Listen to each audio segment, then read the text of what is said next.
Hello, welcome back to Clash of the Commanders. My name is Ranger Adrian and I work at 96 National Historic Site. This week we are tackling the question of who was the most influential Patriot commander in the backcountry. My answer to this question is none other than Major General Nathanael Greene, who saved the Southern Army and the Southern Campaign. But before we get into all that, let's take a little bit of a step back and take a look at Nathanael Greene's childhood, his introduction into the military, as well as what was happening before Greene got here. So Nathanael Greene was born in Rhode Island in 1742 with a bad knee that would leave him with a limp for the rest of his life. However, he was determined that the limp would never hold him back, and so he did everything he could to live a normal life. He was born to a strong Quaker family. His father was a blacksmith and his family also owned a lumber mill. He received just a basic education of reading, writing, and math from tutors during the slower winter months. However, at the age of 14, he begged his father to let him go to a normal school. Greene loved to learn, he loved books, and he also loved to dance. This was a little bit of a conundrum to his family, as his father believed that you really only needed to know the bare basics: reading, writing, math, just enough to write your name, read the Bible, and make sure the accounting was set for the business. He had a reputation as a generous and kind child. However, he did enjoy sneaking out and going on adventures, again to the dismay of his father and his family. In 1768, his father died, and that left he and his 5 brothers to take over the operations of the mills and the blacksmith forge. He, around that time, began to become interested in local affairs, and he quickly gained a reputation throughout the state for his intelligence and his cunning. In 1771, he was selected as a deputy to the Rhode Island General Assembly, and he was a very early advocate for American independence from England. In 1774, he married his wife, Catherine or Katie Littlefield. That same year, he was to become a very unlikely soldier. Previously, he had met Henry Knox, who at that point was a bookseller, and he and Greene became fast friends. Knox would suggest books for Greene to read. Many of these books were military history and military strategy books, and they intrigued Greene. So he became very interested in the military aspects. In June of 1774, he attended a military rally in Connecticut. When he returned home to Rhode Island, by the time he got there, his community had already found out about his attendance, and for that they kicked him out of the Quaker community. Now that he was kicked out of the Quaker community, he did not feel held back, and so he immediately joined or applied for a position with the Kentish Guard. Initially he was rejected due to his limp, but after several friends advocated for him and pushed for his approval, he was accepted as a private. He would very quickly rise through the ranks and prove himself, though.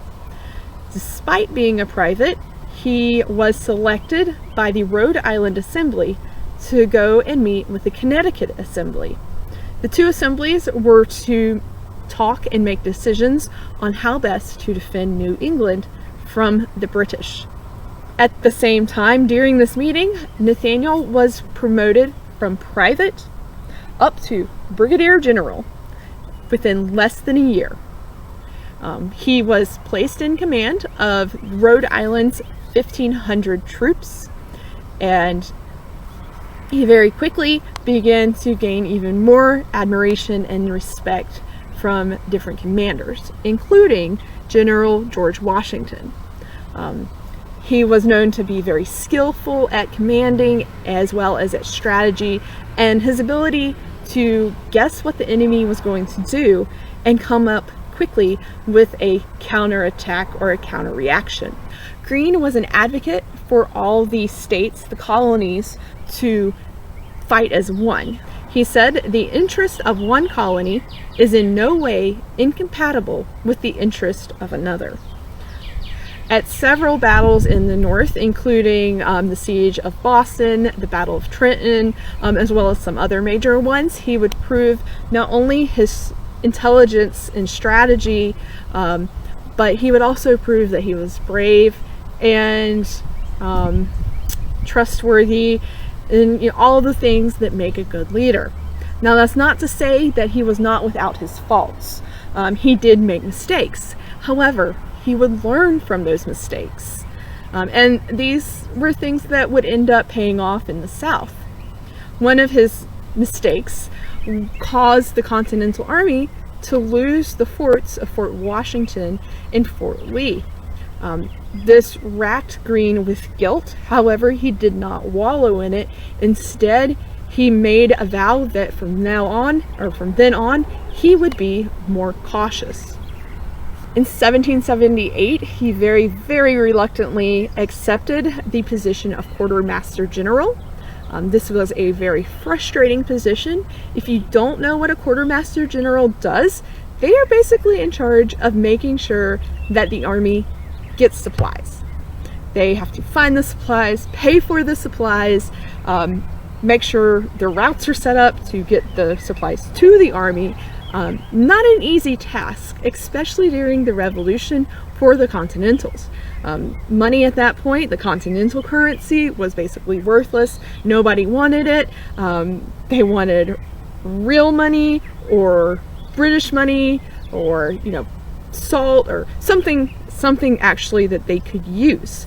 Not only that, but just trying to get them from one place to the other was difficult. Congress also was very slow at approving funds, so it was an extremely frustrating position for Greene. However, he drastically improved the Quartermaster General's offices and how well it operated.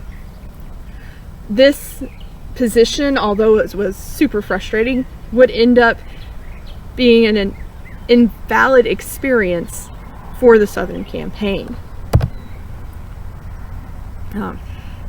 After Benedict Arnold's treason and betray, Greene was given command of Fort Ticonderoga. That command would not last very long, as very quickly he would be put in command of the Southern Continental Army. This decision was not a random decision. General Washington had been advocating for Greene to be in command of that army for a while, and actually 3 of the southern states wrote and begged to the Congress to put Greene in command of the southern states. So in October of 1780, he gets his command and is promoted to Major General of the Southern Army. Now, what's been going on in the South has left the Southern Army in a really bad shape. In 1778, the British had taken Savannah, and it had been a little slow after that for the British to take over, but by 1780, in May of 1780, the fall of Charleston happens. This is one of the worst defeats for the Patriots in the Revolution as a whole. Not only do they take the city of Charleston, which is a major shipping port, but they also capture almost all of the Southern Continental Army. There's a few people that escape, a few companies that are not in the city, but about 5,000 men are captured. It's a huge blow. That is then followed by Buford's Massacre up in the Waxhaws, and then 3 months after Charleston, there's another major disaster. the battle at Camden, where Gates tried to attack and ended up fleeing, and the Patriots lost another 2,000 men, either being killed or taken prisoner. So the Southern Continental has basically been obliterated. There's a few here and there, very scattered, and it really just leaves the war in the South up to the partisan fighters or the guerrilla fighters, such as Francis Marion, Thomas Sumter, Daniel Morgan, Andrew Pickens, and some others. So they are able to keep harassing the British, and pester them, but they're not really able to do any major moves to really push the British out. They're kind of just, an annoying fly. So Greene knows that he's going to have a lot on his hand when he gets there, but he doesn't know how much. When he arrives in camp December 2nd, 1780 at Charlotte, North Carolina, he finds that he has fewer than 2,000 men and that they are in horrible shape. He writes Washington on December 7th, 1780, and he writes that nothing can be more wretched and distressing than the condition of the troops starving with cold and hunger, without tent and camp equipage. So really bad shape. Greene realizes that with so few men and with absolutely no supplies for them, that there is no way that he can attack the British forces under Cornwallis. He needs to rebuild. He needs to resupply. He needs to train. He's got a lot to do in a very short amount of time. Greene realizes that Charlotte cannot support the troops, and so he makes a decision. He says this decision was partly by choice and partly by necessity. He will split his men. He will send a detachment under Daniel Morgan and Colonel William Washington to the west, and he will take the rest of the men and go to the east towards Cheraw. This move is described as the most audacious and ingenious piece of military strategy of the war. The group under Morgan and William Washington, they are the flying army, so they are constantly moving, and Greene tells them, along with Marion, Sumter, and other partisan fighters, to continue harassing the British as they have. Now, he does reach out almost as soon as he gets to Charlotte, reach out to Marion and ask him to provide intelligence on the British. He's never met Marion, but he knows of him, and he knows, he's heard what type of man he is. Marion feels that Greene is much more appreciative of him and the partisan fighters than Gates ever was. Marion wrote later in his life that Greene made the work he was doing seem important. It was very different from the situation under Gates, when both he and Thomas Sumter had been forced to wage their own isolated campaign. So Greene is approaching the partisan fighters that are left in the state with a completely different view. He's cautious of the partisan fighters. He knows that they do have their weaknesses, but he also knows that there are advantages to fighting the way they do, and he will use that to his advantage. So like I said, Greene takes the rest of his men, just over 1,000, to Cheraw, where he knows that they can have food and where they can actually protect the important settlement of Cross Creek, or modern-day Fayetteville, North Carolina. During this time, Greene will also order that all the rivers be surveyed. The plan was to survey them and use the rivers to help maneuver supplies and men to different destinations to help keep the army supplied. That doesn't quite work out, but it will end up being a very important strategy and move having those rivers surveyed. So once they split up, of course, in January 1781, Morgan has his victory at Cowpens, and then the campaign will enter into North Carolina. Greene had hoped that his numbers would swell as he entered into North Carolina, but it doesn't go that way. So he doesn't at first attack the area of Guilford Courthouse. Instead, he will continue heading north into Virginia in what we know as the Race to the Dan. This is when having the river surveyed really pays off, because he knows, where to cross. That'll help him move his men across the state and up into Virginia much quicker than Cornwallis.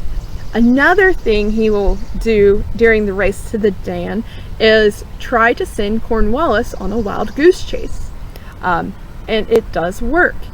Greene will send a detachment under Colonel Otho Williams to go separate from the main army and try to pull Cornwallis to follow them.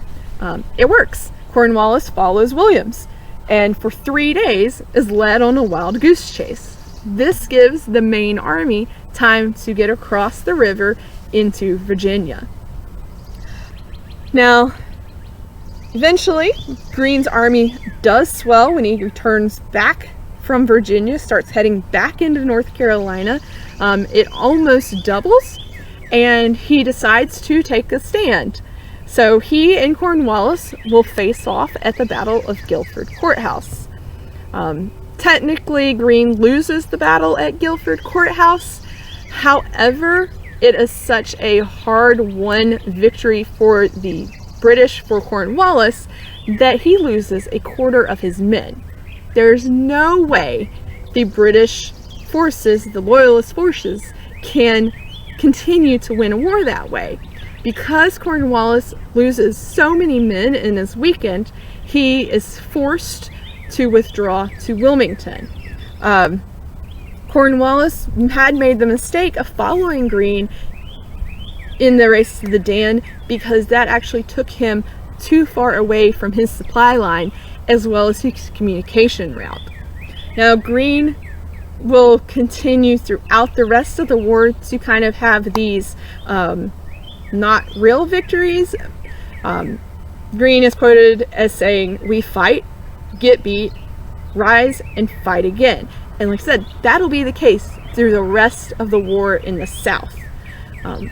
Now, Greene does not follow Cornwallis to the coast. Instead, he decides to return to South Carolina and Georgia and push the Loyalists out of the backcountry, take the communications, take the fortifications, take the outposts, push them out. In doing this, Greene will attempt to surprise Rawdon at Camden, but that does not go according to plan. However, the action still convinces Rawdon that the Patriot army is just too strong, and he will abandon Camden. Slowly, other outposts and forts will fall, and the British will lose control of the backcountries of Georgia and South and North Carolina. Finally, the last outposts left in the backcountry are Augusta and 96. Greene sends Light Horse Harry Lee and Andrew Pickens to Augusta to take it, while he comes to 96 in the attempt to force the British out and take it. Augusta does fall. Lee and Pickens are successful, and then they come and join Greene at 96. Unfortunately for Greene, he is not able to win the siege of 96. He is forced to withdraw because he knows there are reinforcements coming. He cannot afford to lose his army, so he leaves. However, with 96 being the only remaining outpost, the Loyalists at 96 and the British at 96 will leave 96 and abandon it and head towards the coast. So again, he's not winning, but he's making advances despite that. Finally, you have the Battle of Eutaw Springs in September of 1781. It's actually believed to be one of the bloodiest battles in the South, and it's also the last major battle in South Carolina.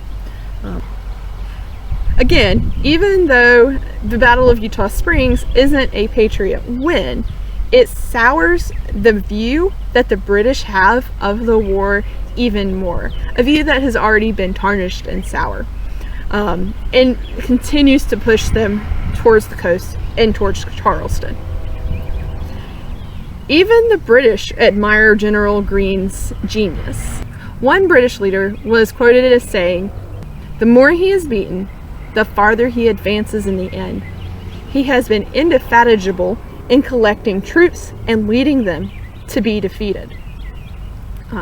So, Battle of Eutaw Springs happens. The war is not quite over, but it's definitely getting there. But most of Greene's strategy has been successful. He's been able to, despite losing battles, push those loyalist and British troops out of the Carolina and Georgia backcountries. So why is he the most significant Patriot leader? Greene comes to the South and he brings a new approach to the war. This new approach will take that turning of the tides at Kings Mountain and continue it and sweep it across Georgia, across South Carolina, and across North Carolina, despite the fact that he doesn't actually ever outright win a battle. He is willing and he is able to see past the wins of battles to see the long-term plan, the long-term goal of victory in the end. He wins the war without winning the battles. He keeps that Patriot forces, those Patriot forces that have been decimated twice in 3 months together. He grows them. He's able to work with the partisans as opposed to against them, which is not always an easy feat. They all have different personalities and they all have very strong personalities. He's also willing to take a chance and learn from his mistakes. Not always the case with commanders.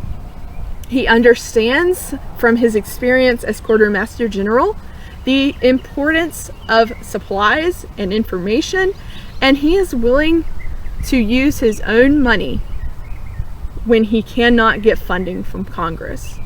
So for all of these reasons and probably more, I believe that Nathanael Greene is the most influential Patriot leader in the Southern backcountry.